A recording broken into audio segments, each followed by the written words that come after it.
to this Authors in Conversation panel featuring the 2022 Minnesota Book Awards finalists in the competitive Memoir and Creative Nonfiction category.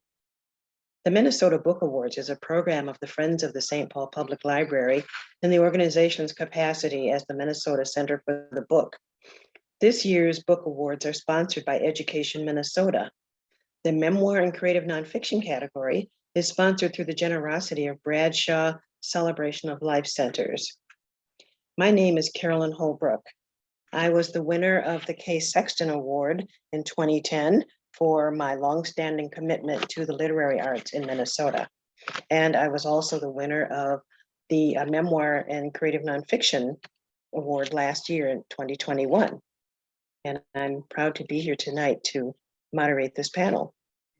As we get started, we would like to take a moment to acknowledge the Dakota people, indigenous keepers of the land on which most of us on this panel recording are zooming in from today. This land was reserved for the Dakota in the Treaty of Traverse des Sioux, signed with the United States in 1851, and it remains sacred to them today.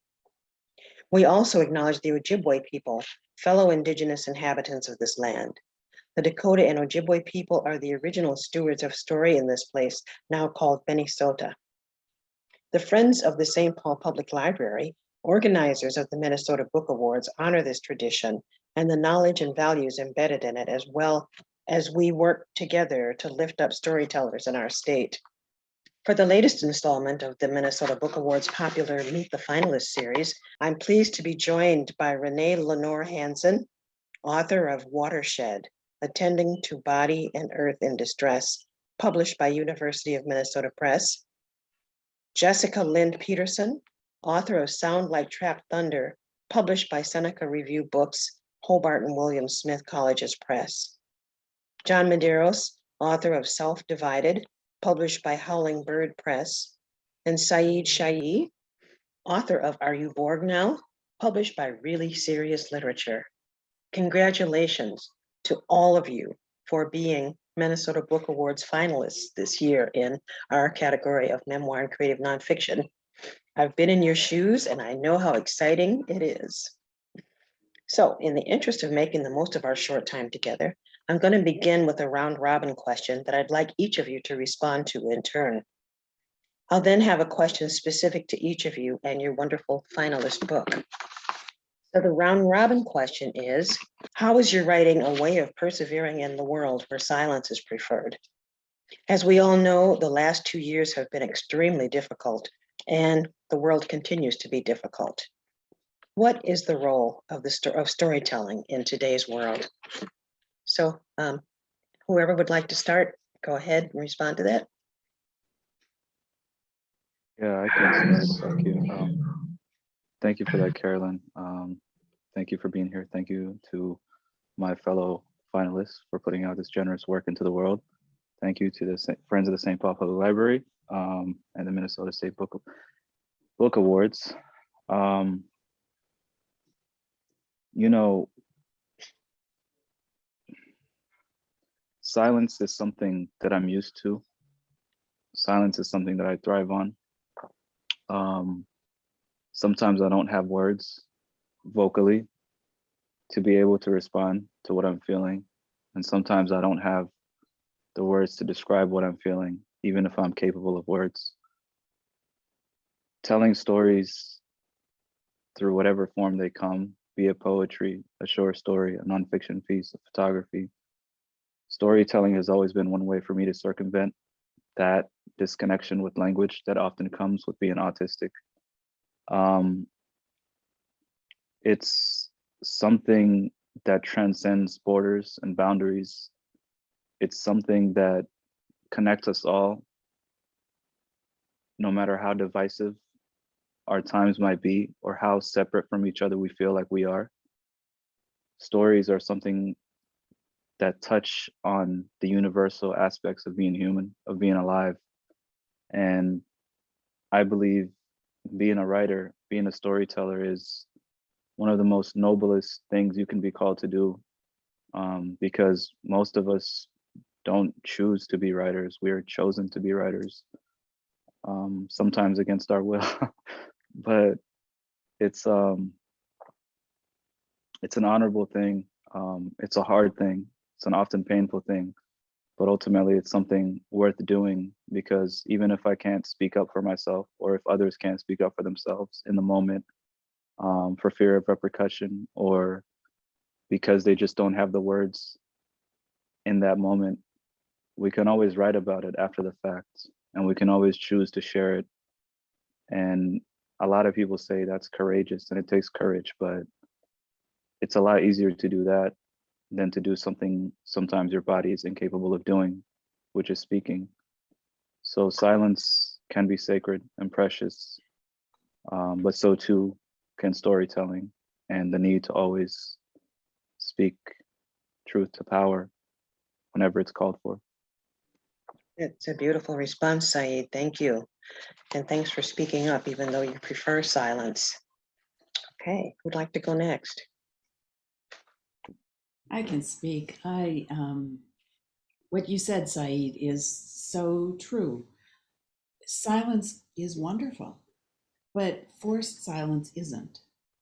And we get to choose when we're silent, but if we're forced to be silent, that's a violation. And a lot of the damage that we've seen the expression of in these last years is because of forced silence. George Floyd wasn't the first, but a lot of people seems like didn't notice beforehand because of the silence that was forced on folks. And even COVID and the wildfires and the droughts and the resource wars, they didn't spring out of nothing. They sprang out of us not being aware of what's going on in the world and the ecosystems around us. So the difficulties we're experiencing, in a way, are taking the scab off of some of those enforced silences. And if we have the privilege of being able to speak or being able to write, speaking those, I think, is demanded. And like you said, Saeed, it's not always easy. It's not always what we choose. But it really does need to be done. I want to say, though, too, that if there are a lot of people who can't speak or write their stories because they're raising 4 children and working 3 jobs and trying to get a degree. A lot of my former students were in that category. And if you can't, it's important to keep your stories, say them over and over to yourself, make them into stories you tell as bedtime stories, whatever you do, and wait. I hope the time will come. And if you share them, maybe others will speak them for you. But yeah, we need to tell these stories. I just want to say, in response to something you said, that my people have always been telling our story for the last 400 years, but it wasn't until this era when people could video and show what was really happening that people heard us. So it's not that we've been, silent. We have been silenced, but we haven't. Yeah, that's it. Forced silence, not being listened to. And another thing I wanted to say is that we have to listen. I shouldn't just be talking. If I'm not listening, I need to keep my mouth shut. Okay. Thank you, Renee. Shall I go next, Jessica? Or do you want to go? Go ahead, John. Okay. Well, the role of silence and the role of storytelling, right? So for me, growing up, silence was a survival tool, actually. I read a lot about being an identical twin brother, or being an identical twin. And my brother was always the outgoing one and the social one, and the one who always had all the friends and people flocked to him. And I was the silent one. And silence was a way for me to learn a lot about myself through introspection, a lot about others through listening, like Renee, you just said, and a lot about the world. but it's also for me been a way to process what was happening inside me and how to come to some kind of understanding about the changes that I grew up with, and where I fit into the larger space of things. And so silence has always been, I'm thinking about what you said, Carolyn, about being silenced and how different that is from choosing to be silent, because choosing to be silent is an intentional act, of course, but it's also a way to internalize the stories that we have within ourselves. And so storytelling becomes a way to bring those stories out. So bring them out to the public, and stories that need to be told. We learn so much from other people through their stories and how we connect to them. I read a lot about human connectedness, and that's really what the role of storytelling is for me. It's to learn from each other, to be connected to each other. It's also, storytelling is also a survival tactic. It's also a way, when we have these dark stories that are within us that we are afraid to face, writing is a way to, and storytelling is a way to bring them to the surface, and bring them to the surface in a way that we're really forced to process them. That's what I like about the writing process. It's almost therapeutic in that respect. The last 2 years, you would think that with everything that was going on in the world, we as writers would say, we have so much fodder, we have so much things that we get to write about now. And for me, it was really hard. It was really, really hard, because I was taking in things more than I was letting out. It was coming in and coming in and coming in, but I couldn't get that out. It was really difficult as a writer. And I learned that the writing process is really about processing. It's really about processing. It's about processing those things. That's where the silence comes in, and then the storytelling comes in after we've done that processing. At least I should say that's what I learned for me. When my book was selected, it was originally supposed to be published in 2020. And that didn't happen because of COVID. The deadlines got pushed back, and I've been thinking a lot about what that was like. And if I can read just a couple of sentences from the intro in the book, I think it relates really to what you just asked, Carolyn. I write a lot about an experiment that I was involved in with the National Institutes of Health for HIV treatment and identical twin therapy, basically. And having to rewrite the book and revise the book during COVID was really, really hard for me. And I just say, I say at the end of the prologue, I marvel at how far medical science has come, even as I recognize how much farther it needs to go. It is admittedly very challenging to go back to a time when I was faced with an undefeatable virus. Writing today during the COVID-19 pandemic, when the entire world is now faced once again with a seemingly undefeatable virus. It's hard to shake the feeling that no one should have to face this more than once in a lifetime. And that's what it was like for me these last couple of years. Going through that, it was like reliving a lot of trauma, reliving a lot of difficult times, and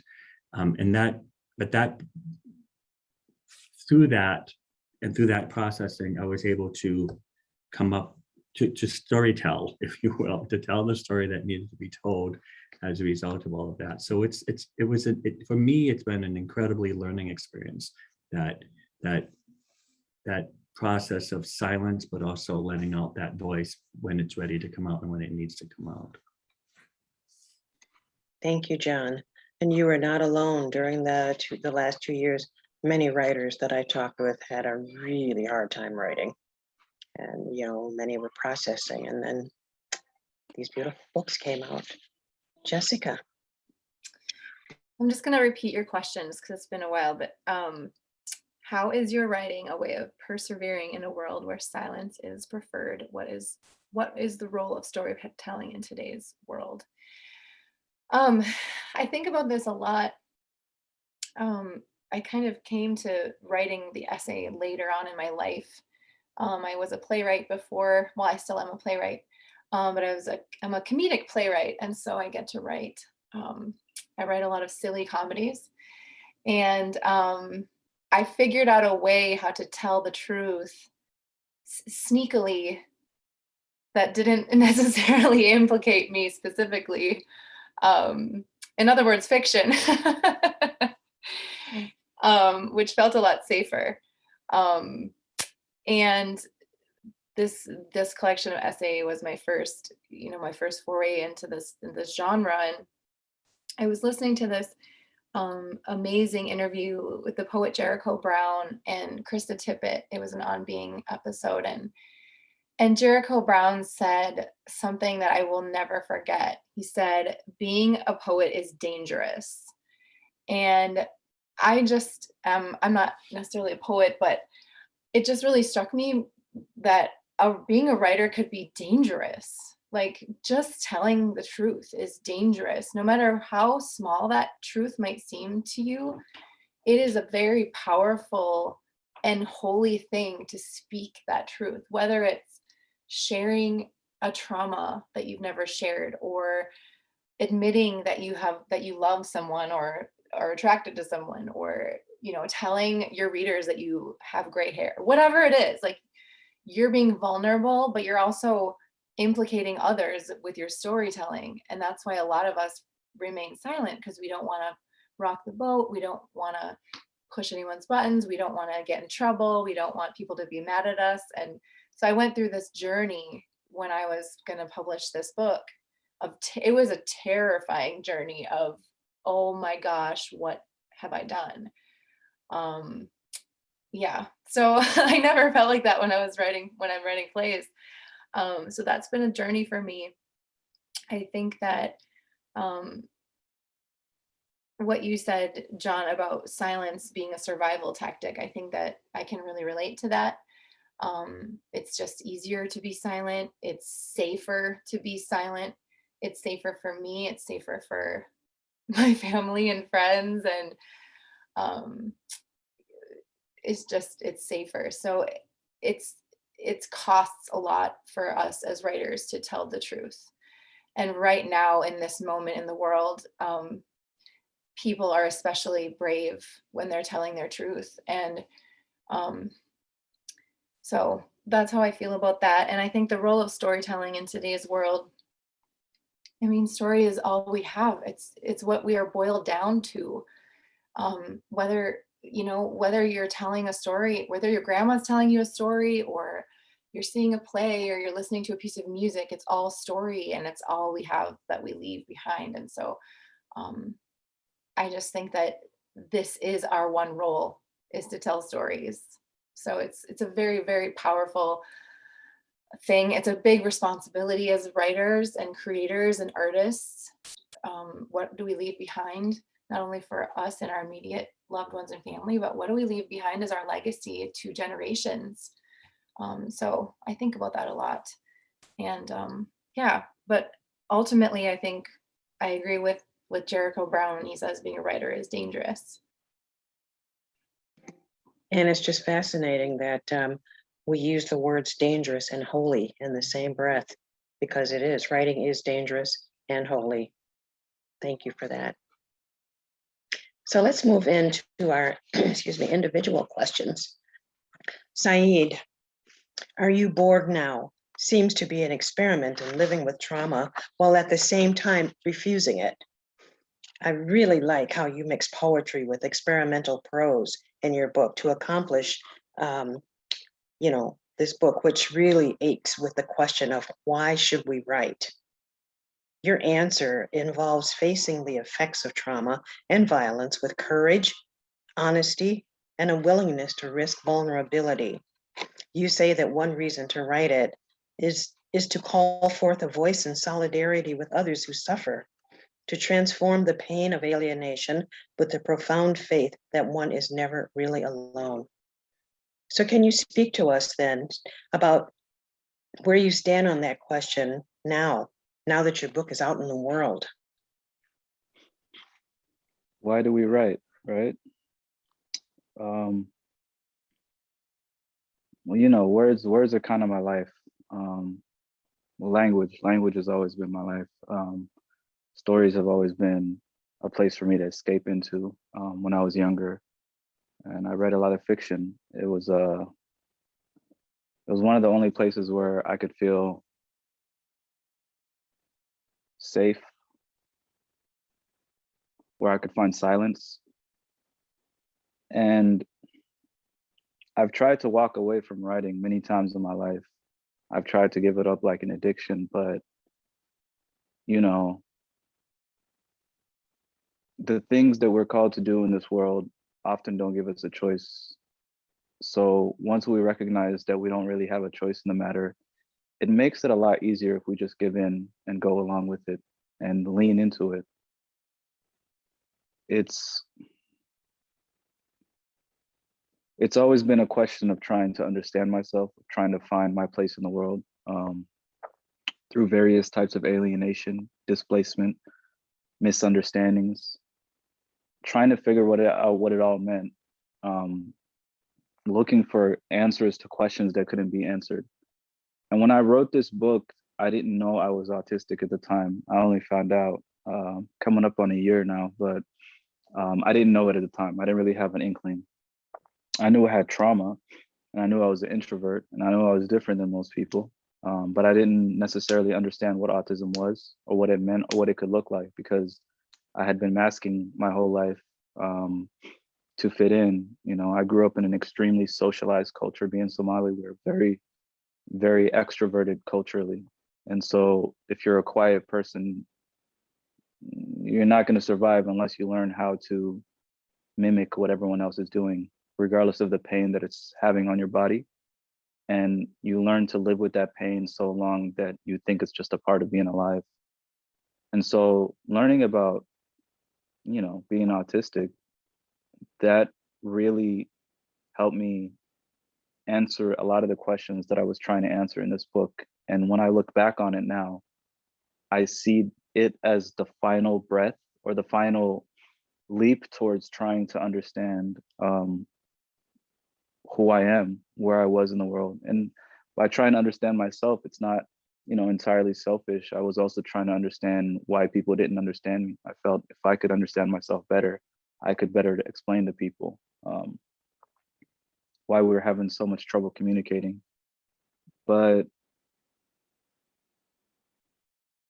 going through some of the difficult things that I've gone through in my life, you need a pressure release valve.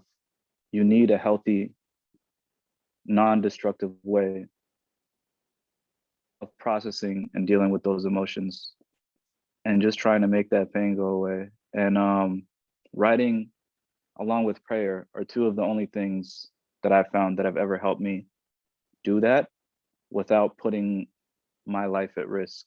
You know, there are other ways you can do that, but you know, ultimately they put you in a very bad place. So writing is a way for me to try and continue breathing, not just physically, but spiritually, mentally, emotionally, everything, you know. And it goes beyond just words, because the book, it incorporates a lot of images, photographs that I took, photographs that have been taken of me over the years. It incorporates immigration documents. And I actually just was talking to someone yesterday, and they told me, because my approach to telling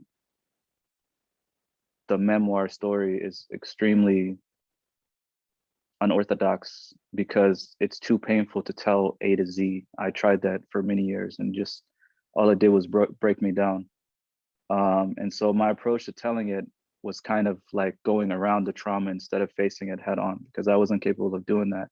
So the story that's being told with actual physical words is an elusive, evasive story. But then the story that's being told with the pictures, that kind of has its own arc that's more traditional. And then even more than that, the immigration documents are kind of like a blueprint for my life story, starting, well, it starts in Somalia, but starting in Kenya when the official paperwork got started after we left Somalia.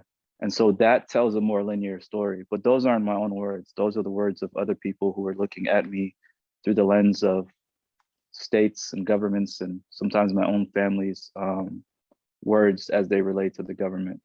And so there's all these different multifaceted things that are happening that are being used to try and tell a complex story that's deeply emotional and laced with trauma.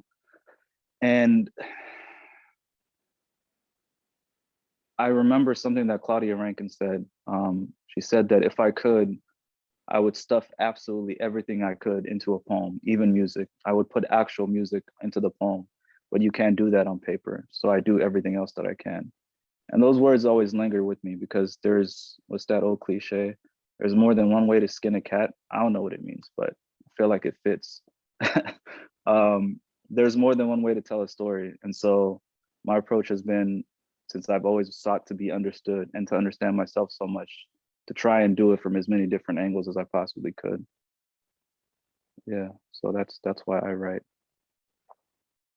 And what a brilliant approach to getting your story told. That's why don't we just go in the same order that we did with the round robin?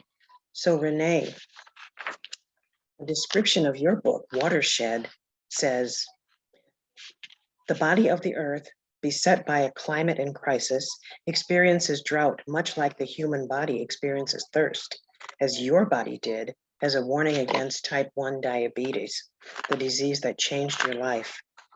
It goes on to say that your book, which is at once a memoir of illness and health, a contemplation of the surrounding natural world in distress, and a reflection on the ways these come together in personal, local, and global opportunities for healing, asks the question, what if we tended to an ailing ecosystem, just as you learn to care for yourself in the throes of a chronic medical condition?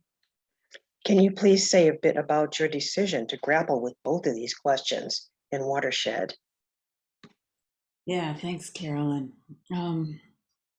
We've spoken a lot about silence, all of us, and the writing came out of an earlier decision to be quiet for me. I wanted to write when I was young, partially because that was about the only thing that women could do when I was a kid that was like creative.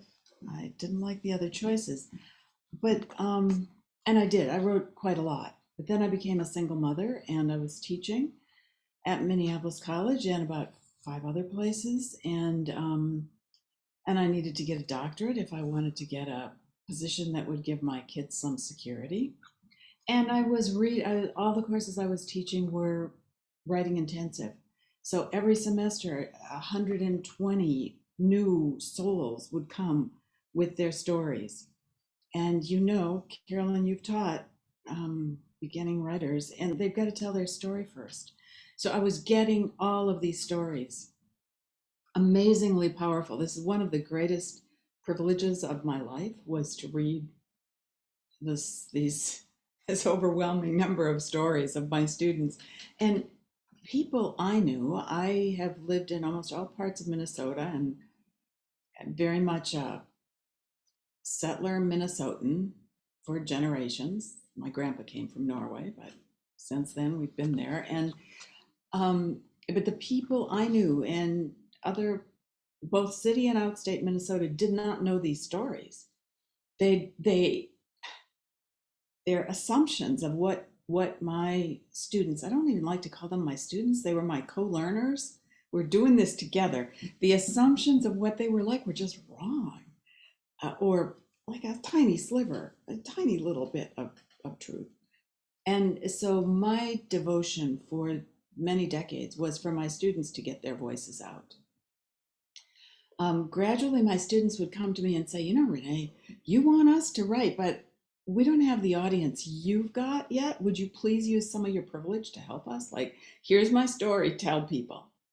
And I began to hear that. I also I'm from northern Minnesota, born in Bemidji, grew up on Birch Lake in the right outside of the Boundary Waters, outside of Babbitt.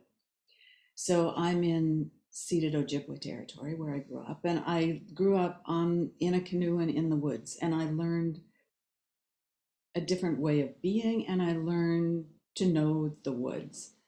And I taught global studies and writing and ecofeminism. And I was watching the woods as the beginnings of climate change and water disaster was falling on my woods.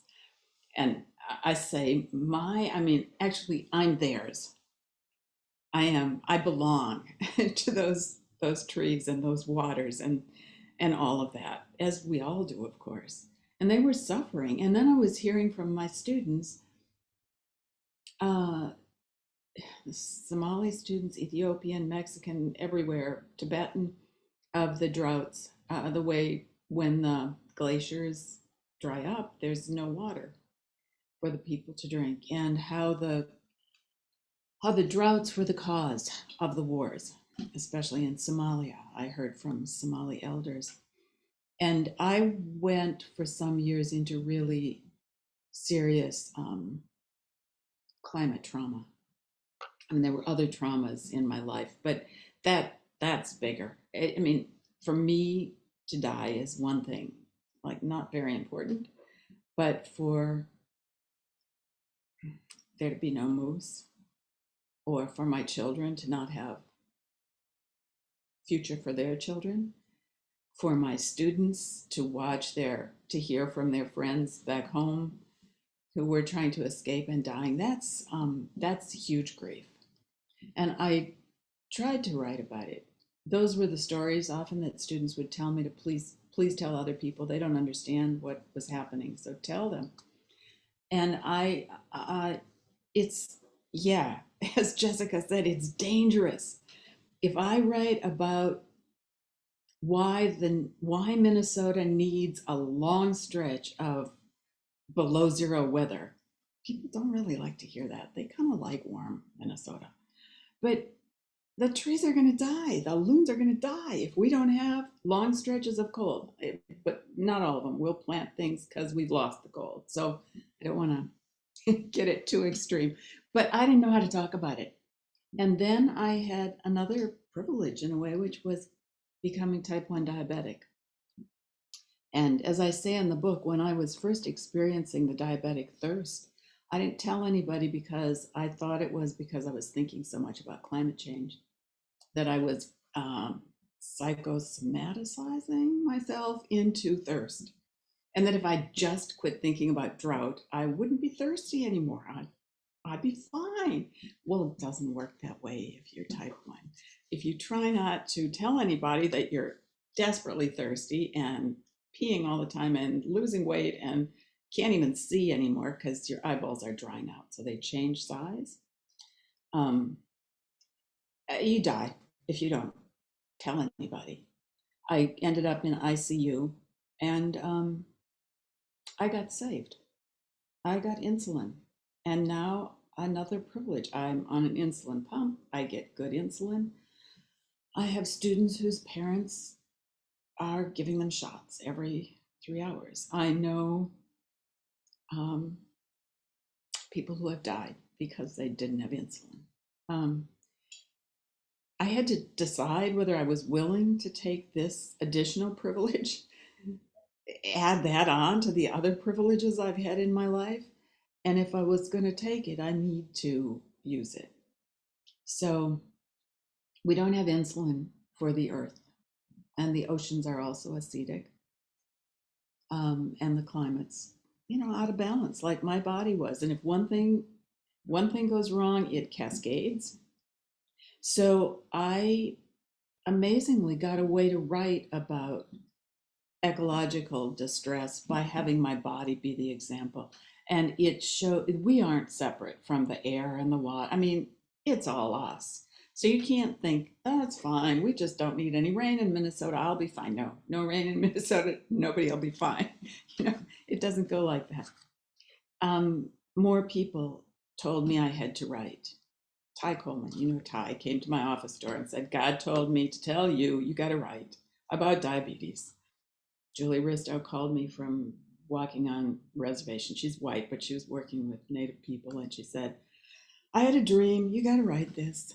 As Said said, if it grabs you, you got to do it. And this would not let me go. I actually wrote 5 different books. The diabetes story, the climate stories, mostly the precious stories from my students, the story of my woods and watersheds, then ethics. Native American ethics speak it best, I think, but it's just the way you learn to live if you live close to the earth. Not just, take just out of that sentence. If you live close to the earth and follow that, what you learn is very similar to what Native elders say. And then I had a strand that are meditations because I didn't want to write a book that was my story. I wanted to write what I had to say so others would add their words. So the meditations are invitations, I hope. So anyone who reads will write all over my words. Put your story. That's the one that matters. And I didn't know if it was going to become a book. But then it was suggested that I braid them. And if you've ever braided sweetgrass or your hair, you know that it's a lot stronger if you wind the strands together. So that was really fun when I put all the different I cut them out on my study floor and braided them. Yeah. And then I would walk in the woods and ask, how's this going? And you know how the wind and the universe will speak to us. And I read to as many students as I could the parts where they showed up. Did I forget your question? I think that's how it came. And then you let it go, like you send a child, to college, and you just like, you're your own thing. See where you want to go. Thanks for the question. Wow. If it grabs you, you got to do it. I think all of us in this room agree with that. All right, John Medeiros. Self-Divided is a memoir about a gene therapy study you participated in with your identical twin brother, in which you, the HIV positive twin, were infused with genes from your brother who was HIV negative. The book has been called a hauntingly beautiful memoir of a man reconciling his identity, which is inextricably linked to his twin brother and a pernicious medical diagnosis.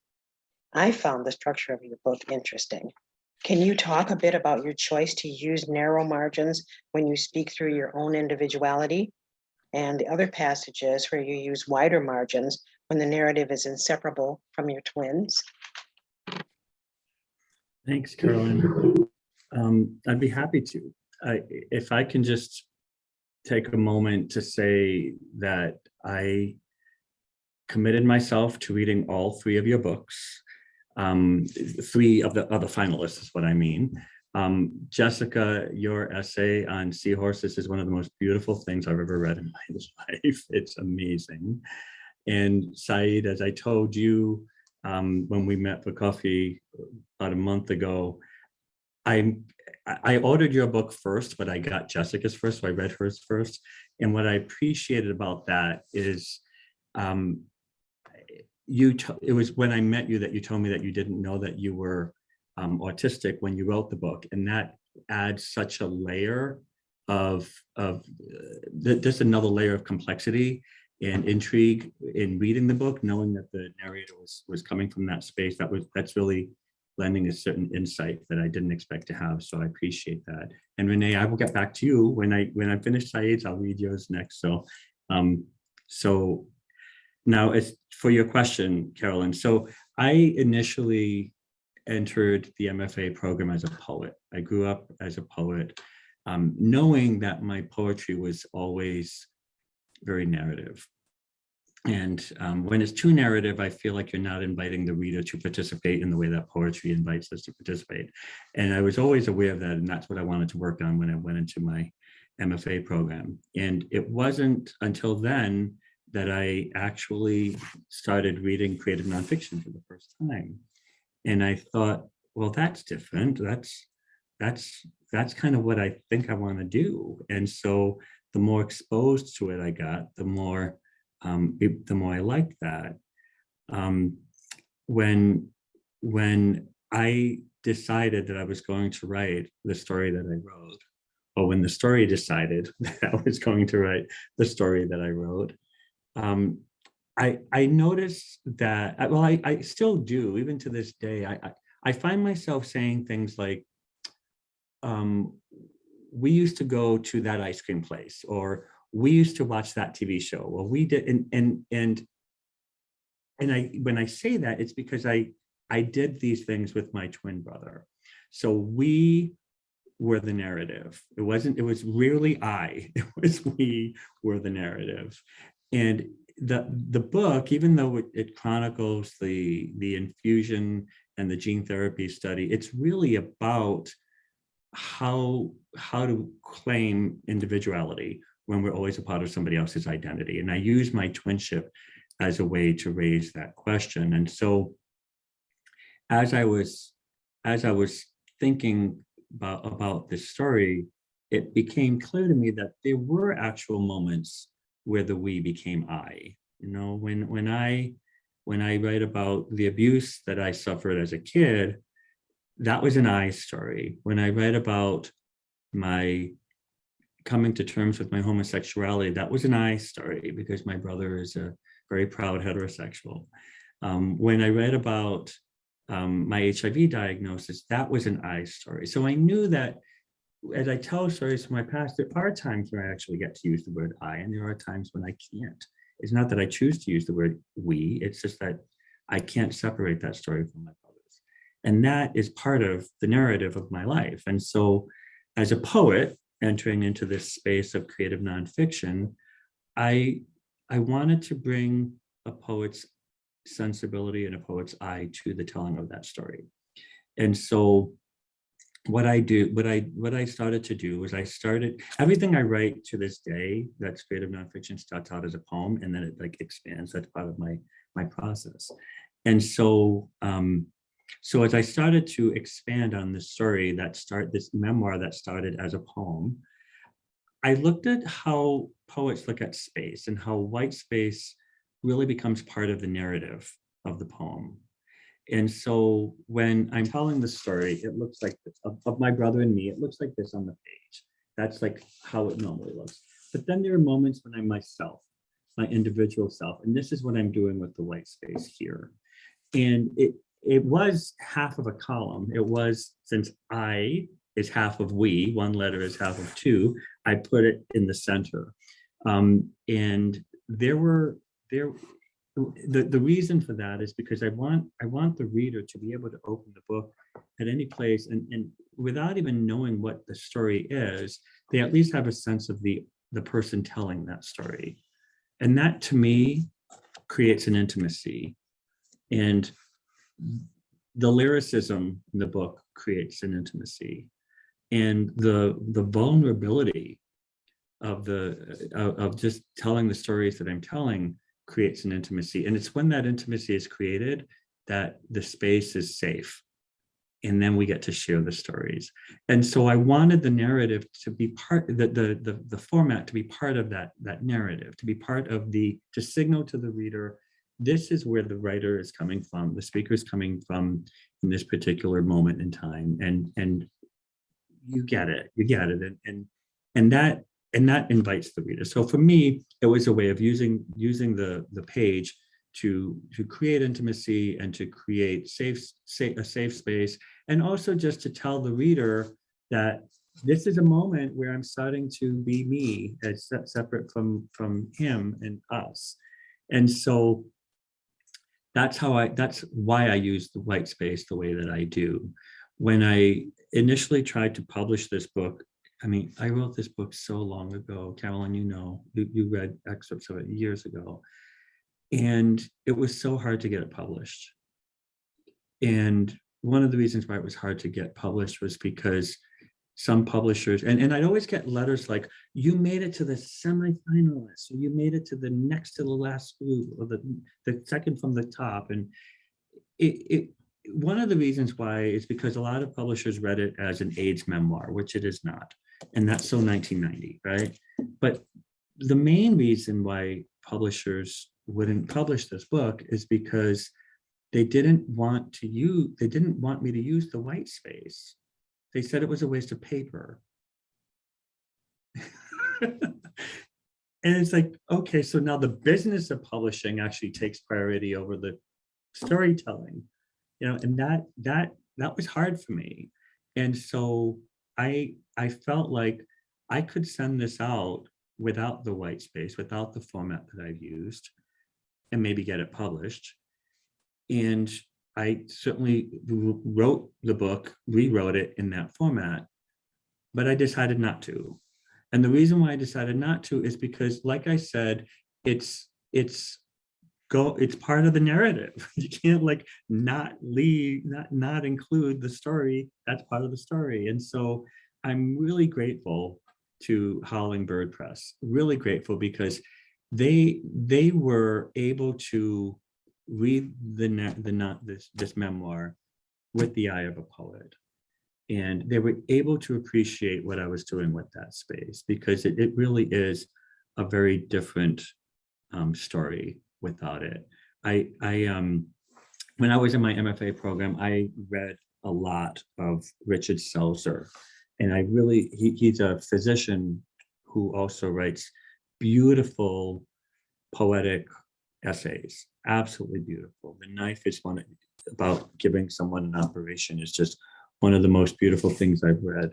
And I remember seeing a quote that he said in one of his books, has to do with the style in which we write. And he said that style rides on a writer's DNA, and that, like fingerprints, it cannot be changed. And I just thought, that's what I need to keep in mind as I'm writing about DNA and as I'm writing about identical twins, where maybe the only thing that does separate us physically are our fingerprints. That spoke volumes to me. And so for me, it's really about staying true to the format that the story in which the story needs to be told, even if it means that it takes a really long time to get the story out there, because that format is part of the narrative. Wow, I'm really, really glad that you stuck to your own vision. And yeah, grateful to Howling Bird Press, who are, they're writers, they know. And thankfully, they published you. Jessica, you begin your stunning collection of lyric essays, Sound Like Trapped Thunder, with an essay that at first leads the reader to think we're about to hear a fairy tale. But before long, we realize that, like fairy tales, there's both darkness and magic in the story. And throughout your book, it seems to be a kind of through line, the imperfect magic of our somewhat broken world, something you seem to want to make peace with, the world and all its flaws and all its fractures. A review I read quoted where you say, "There's a strange kind of joy that happens when you allow something to become just a little bit ruined." Can you talk about that a bit? Yes. This is funny because I don't like to shop at stores where things are full price, and I never really understood why I was so obsessed with thrifting. And I had a conversation recently, and this woman was like really, really like curious, and I'm like, I I just don't like buying things off the rack and then having something bad happen to them, or I don't know. I didn't realize that this was kind of a theme in my book, between my essays, until people started saying something to me. So I guess I had to start looking inward and asking myself what that's all about. Yes, I think I'm a little bit obsessed with the idea of preciousness and how stressful it is when something is so precious. Because when something is new and precious and unmarked, we work so hard to keep it that way. And it's inevitable that it will lose its luster, age, become a little bit broken, a little bit ruined, a little bit faded, forgotten, maybe. And so, and also when I became a mother, that idea of, you know, the brand new baby, checking it while it's sleeping, like, are you still breathing? It's so new, I don't want to break it. And then and then they go off, and they, you know, when my son was 1, he stepped in a fire pit that was like, we had a fire the night before. And he stepped in it, and his little 1-year-old foot, he had just learned how to walk. His 1-year-old foot was all blistery and horrible. And it was just really traumatic. But I mean, he was fine. He healed up fine. And it, like, incidences like those just sort of like make me less stressed out. And it just kind of like this weight kind of comes off your shoulders. Like, oh, I survived. Your foot survived. The quote you're talking about in my book is about, we had ice dams in our roof of our house in Osseo, and it was a very old house. And it was the polar vortex that one winter. It was called the polar vortex. And yeah, I mean, I wrote about how I looked up and it was yellow and bubbly, and I was drinking wine, and I was just like, fine, that's happening. Just like allowing yourself to just allow it to happen and be okay with it. And that's with everything, with relationships, with marriage. Nothing stays so precious and perfect and unmarked. And so yeah, I think a lot of the essays in this book kind of touch on that idea, and that sort of like giving myself permission to like let go of needing things to remain intact and new and precious and perfect. I spend a lot of time with my grandma, and I write a lot about my grandma in my book. She's 94. And I recently moved back to Duluth, where I get to spend her last years with her. We're very, very close. And I'm also curious as to why I love spending so much time with her. And I'm fascinated with the elderly, and I've always loved spending time with the elderly. And I just feel like I look at her face, and it's so full of wrinkles, and I mean, but it's so beautiful. And she's just so rich. Her every crevice and wrinkle and nook and cranny and is earned and lovely. And so it's just all of those things kind of culminating together. Yeah, I think that I've allowed myself to have some peace around things getting ruined. And this book is kind of, has been my process, kind of my journey in that. And I also wanted to thank John for reading my book, because doesn't it just feel like a big, giant miracle when anyone reads something that you've written? I mean, thank you. What a gift, you taking time to read something that I wrote. And thank you for reading that, and for everybody else for reading and sharing in, you know, things that are important to me. And that's thank you. I feel very honored. It's so kind and so beautiful. Starting with John, all of you are exploring dual subjects in your book: physical health versus the health of the planet. What animals can teach us about ourselves: alienation versus belonging, individuality versus kinship. Can you all just sort of speak to these dualities in your writing? Starting with John. No, thanks. I'll start. So there's a lot of, twins, come on. How do you not have duality with twins, right? So, but there's also the duality. Some of us aren't twins, so we don't understand the twin thing. And I don't understand what it means to be a singleton. I don't know what it means to not have somebody look exactly like me. But I digress. And thank you, by the way. I'll just say that thank you, Carolyn, for calling me Tommy at the beginning. Those of you who, that's a real word, Saeed, singleton. I know it sounds almost like simpleton, right? So I'll just say that for those of you who don't know, the story is that and this is a story that's both in half a column and full column. When I was born, my mother, I was the second of the twins, and my mother did not know that she was having twins. So my brother was born, and he was named after my father, Robert Joseph Jr. And when I was born, they didn't have a name for me. I was named John after my father's father, and Thomas after the doctor who delivered us. And after a couple of weeks, my mother decided she did not like the name John. So my family actually calls me by my middle name, which is Tommy. It was never legally changed. And so I go by John here because when I moved here, I thought, oh, I want people to call me Tommy. And when people I didn't know started calling me Tommy, that felt really weird to me, because I was like, who let you in that circle? I realized that those who knew me as Tommy knew me through my family. So it was kind of an identity crisis in 6th grade when everyone started calling me John. So thank you, Carolyn, for that, for humoring me. So that said, duality. So yeah, there's a lot of duality in what I read about, individuality versus twinship, but even poetry and prose is a duality in some regard. And for me, I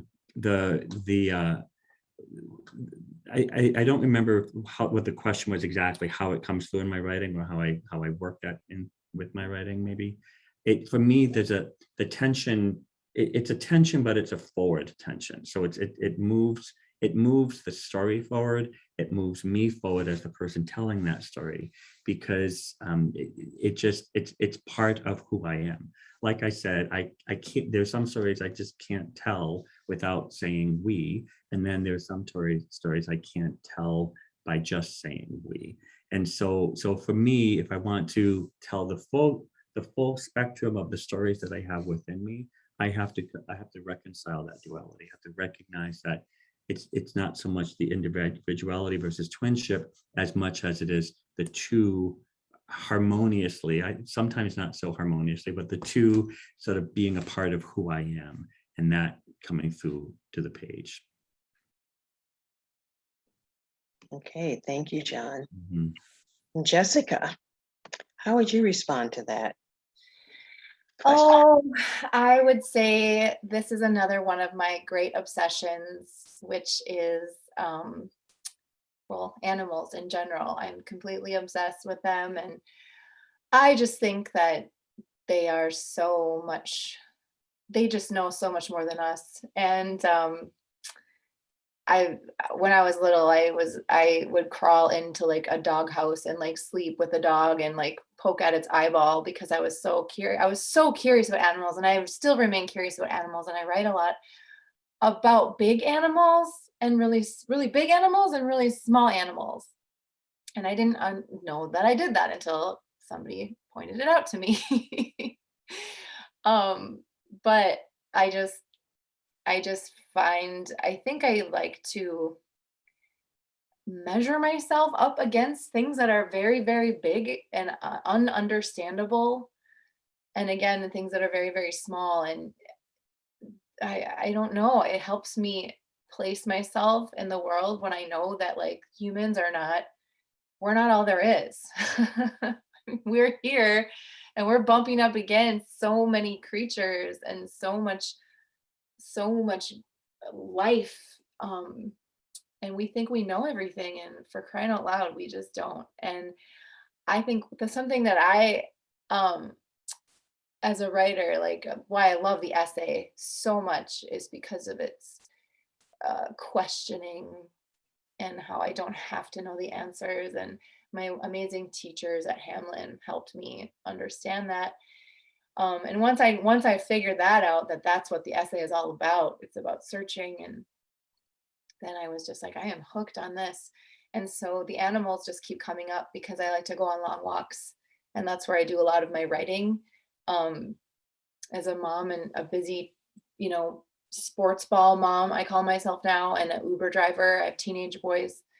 I don't have a lot of time. I work full time. I don't have a lot of time to actually sit and write, but I write just by looking at the birds and looking at my dog and looking, animals are just kind of my inspiration. But I think that we have a kinship with animals.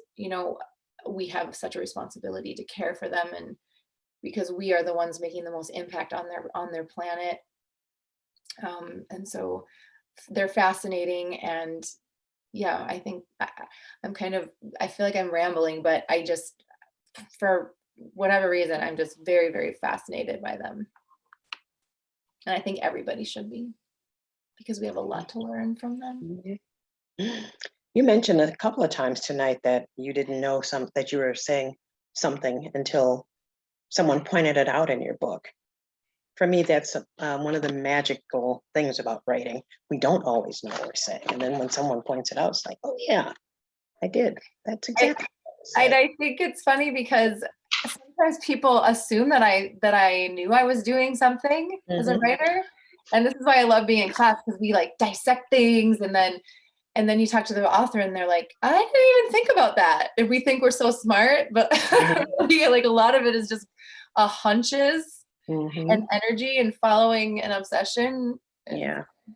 Yeah. So Renee, how would you respond? You talk about your physical health and the health of the planet. So how would you respond to that question about your duality? That's a great question. And I want to take on the word dualities for a minute, because partly I'm writing against dualities. There's this inheritance I got from my inherited culture of good and evil, and spirit and body. And I want to say no, there's not a difference between body and spirit. We are life embodied, and without the body, we're not life. So there's no spirit to take away from body, or there's not a difference between this animal and the next animal, except of course we're different. But I kind of want to write against dualities, against cold being bad and warm being good, or any of those things. So I both embrace it but want to question them. You flip them and they're one. They're also very different, but all of our dualities are enmeshed. And I was fascinated as I read each of your books, because we all write kind of the same thing. They're all very different, and then there's just some truths that it seems like life is driving us toward. So John is writing about his body and his twin brother's body, and I'm writing about my body and the earth, and they're the same and they're different. And I love the end in John's book where his brother and he are flowing, and you got his cells, and we're just, I used to tell my students, you think that you're so separate? The breath that you're breathing was inside somebody's blood 2 seats over just a couple of minutes ago, which is physically true, So and I think that helps us understand what's going on with the Earth systems. Like, there isn't more water. We can't get more water from someplace else. This is the water we got. So that was fun for me. And reading Said's, right now I'm in Seattle, and Said is writing about the streets, and kind of he's like my guide. I'm walking on these streets and I'm thinking, well, that's where he did that. And then I see a young man who looks like maybe he would have been like Said at that time. And it's really wonderful to walk in somebody else's steps. So you're different from me, but we're in this together, and I can step into somebody else's story. It feels like that. And reading Jessica's with her wild horses, I love the wild horses. I love that they're still wild, and there are some wild ones, or they're recreating wild horses somehow. And And then those were things I wrote about, like the guy who's trying to recreate the woolly mammoths to try to save the Russian steppes. And I don't know, they're dualities, but we're woven. Perhaps that's why I like the braided image the best, because they're separate, but we're woven. Or maybe we're enmeshed. And if we try to, and that's not a bad thing, if we try to cut out one of the aspects of the fabric, it's not going to work.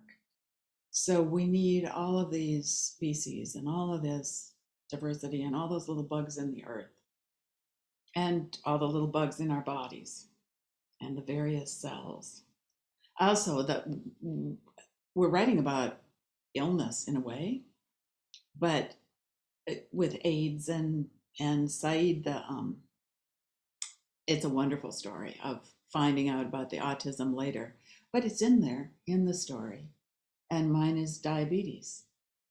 And are these really illnesses? Are they gifts? Even that for me is a kind of a question. COVID was and is hard. And there were also gifts that COVID gave, at least to some of us introverts. So there's always all these sides and they're not separate. I think those are my thoughts on that. Great question, Carolyn. Wow, thank you. And Saeed, you write about alienation versus belonging and other types of dualities. Can you speak to this question too? Yeah, I would love to. Just a quick thing I wanted to say, Renee. As gently as I can, autism. Well, you said at the end, are these things really illnesses? But autism isn't really an illness. It's more of a neurological difference in how a brain is wired, much like ADHD. You know, that's for me personally an important distinction to make, because finding out I was autistic was a relief in so many ways, because I had been classified under things that are considered mental health illnesses, such as bipolar or borderline personality disorder, none of which turned out to be true. Even my therapist, my old therapist, who specializes in trauma and has taught trauma for years and years, couldn't recognize that I was autistic. She was just looking for my trauma background. So it's something that I was so close to, yet so far away from. And speaking on alienation versus belonging, it feels really relieving, gratifying, rewarding to have found a community of people who inherently understand how I see the world. You know, I was commenting on an autistic Facebook group, like specifically for autistic people. And the question that someone asked in the group today was, what's one thing you wish non-autistic people, or allistic as they're referred to, people would know about the autistic experience? And I was like, I would love if everybody else in the world could borrow my eyes and my ears just for like 30 minutes and just go throughout their day, and see how much louder everything is for us, how much brighter everything is for us, how much more sensitive to everything in this world that we are, and how this world, especially in the modern age, is so attuned to just fast, go loud. You know what I mean? Like on a scale of 1 to 10, it's at 12, and how overwhelming that can be, you know? So this constant alienation that I felt my whole life, that I thought was for various reasons, because I'm Black, because I'm Muslim, I'm Somali, I came from Africa, etc. You know, all these other things. But no matter which community I found myself around, whichever one of my identities, that type of people that I was surrounded by, I still felt out of place, you know. And now I find that I have more in common with people who have the most disparate backgrounds, who are from the most opposite backgrounds as I am, you know, that I ever did before. Even more than I have in common with writers, because I always thought if I just surround myself with writers, you know, we all write, we're gonna understand each other. But there's another layer to it, because neurodiversity, the concept of it is similar to diversity, like physical diversity. It's not necessarily the fact that I'm Black, or that anyone else is anything else. It's not a good or bad thing. It's just different, and it's the same exact concept with neurodiversity. Different minds, and it feels good to be in a place where I feel like I belong, and that I have answers for questions, and that I, more importantly for me, can live my life in a way that doesn't force me to be something I'm not. I'm never in my life going to try to work a 9-to-5 corporate job again and show up at the office, because I know the fluorescent lights are going to bother me. The tapping of the keys of the people next to me are going to bother me.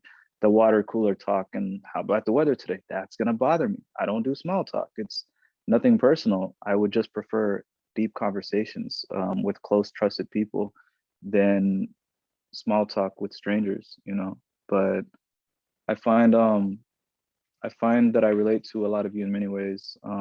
Nature is a big part of my life. I like flowers. I like plants. I got this at Target the other day. I was feeling sad, and I was in Target buying some yogurt, and I saw this by the front door, so I impulse bought it. Nature is very healing to me. Autistic people love nature, because it's the one time we can go outside of our bodies, and it's a quiet place. I don't have to tell anybody to quiet down. I don't have to bring my $300 noise canceling headphones. You know what I mean? Like, I just go out into nature and I walk the trails and I look at the birds and I notice the subtleties of the changing of the seasons. Like I was at the river today before I got here. That's why I was late for the call. And I was noticing how the river went from a solid frozen block, like it was for the last several months, to this wide open flowing thing. And it's like overflowing. It's like up to the street level. And there's ice flows floating down it. And I could see the ducks like struggling to paddle their little feet to go against the flow so they could, feed on whatever the hell it is that ducks eat. I don't know. So yeah, it's duality everywhere, the changing of the seasons, changing of how we see ourselves, that alienation versus belonging, and finding out who you are helps you better understand ways you can navigate this life that bring you more love and allow you to give more love to other people. Yeah. Oh my goodness, you guys, wow. This is a beautiful and fascinating conversation that could go on for another couple of hours, but I think we should probably call it a night, huh? Most of us are introverts and probably need to go anyway. Can I just thank you, Saeed, for that comment back to me? Because how else am I going to learn this? It's just so wonderful to hear from you. It did remind me you're of how welcome. much I hated being called a diabetic. And I thought, so I'm not a human anymore?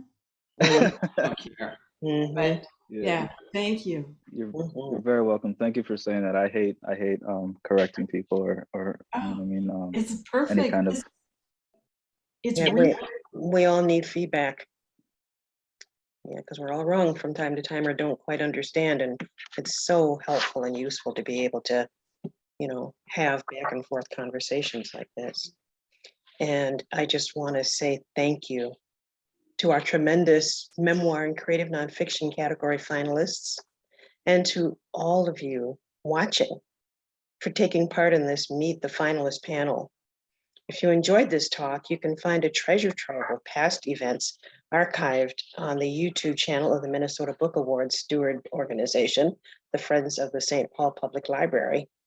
You can find out more about future programs on their website, thefriends.org.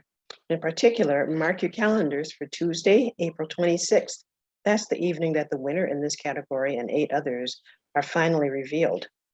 For the first time in 2 years, the Minnesota Book Awards will be live and in person. Please join us in St. Paul at the Ordway Center for the Performing Arts. Tickets are just $22, inclusive of the processing fees. Visit thefriends.org/MNBA for details.